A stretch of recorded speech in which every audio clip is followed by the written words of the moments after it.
Part 3. The long-term care collapse. How a system designed for safety became a system that produces suffering. By Canadian Citizens Journal. The collapse was not sudden. It was engineered over time. Long-term care in Canada was never perfect, but it was functional. Families believed their loved ones would receive support, safety, food, cleanliness, and human dignity. Workers believed they were entering a field centered on compassion. That system no longer exists. What remains today is a crisis that did not arrive overnight.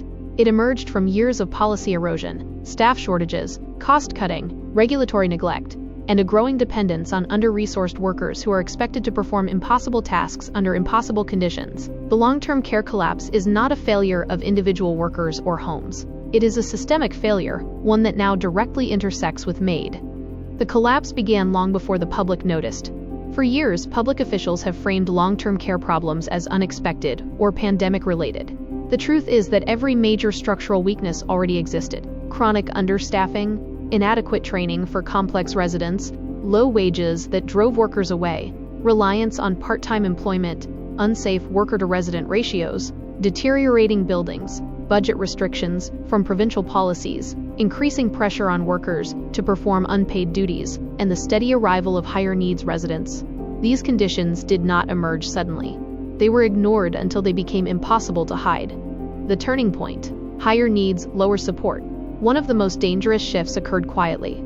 Long-term care homes began receiving residents with far more complex needs than the facilities were equipped to handle. Facilities that were originally designed for low to moderate care residents were suddenly responsible for individuals with advanced dementia, severe cognitive decline, unpredictable behaviors, total dependence for mobility, palliative needs, complex medical conditions, inability to stand, sit, or weight bear safely. Workers reported the same pattern across Canada. The acuity of residents increased dramatically, but staffing levels did not. This shift was not disclosed to the public. Families were never told that homes were over capacity in terms of complexity, not just beds. When assisted living became pseudo-long-term care, another structural failure emerged in parallel. Assisted living environments began receiving residents who required full long-term care support. Staff were instructed to accept residents who clearly did not meet the criteria for assisted living. Workers across multiple facilities reported residents unable to transfer or stand, residents needing two-person lifts in buildings without proper equipment, residents with severe cognitive impairment unable to navigate the environment, residents experiencing behavioral outbursts that endangered themselves or others, residents requiring constant supervision in buildings not designed for it.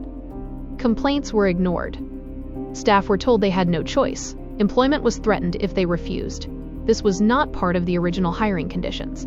It was an unannounced restructuring, one that shifted the burden of long-term care collapse onto assisted living workers while concealing the scale of the crisis from the public. Environmental decline. Buildings that work against residents. The collapse is not only medical and administrative, it is environmental. Inside long-term care and assisted living facilities across Canada, residents routinely experience rooms kept too cold due to cost-saving measures, heating and cooling inconsistencies, poor ventilation in older buildings, malfunctioning equipment left unrepaired, cracked flooring and unsafe walking areas, outdated bathrooms, not designed for mobility issues, insufficient lighting, noisy environments that disrupt rest, overcrowded dining rooms, shared bathrooms that compromise hygiene. These conditions accelerate decline, creating suffering that appears medical, but is created by the environment itself.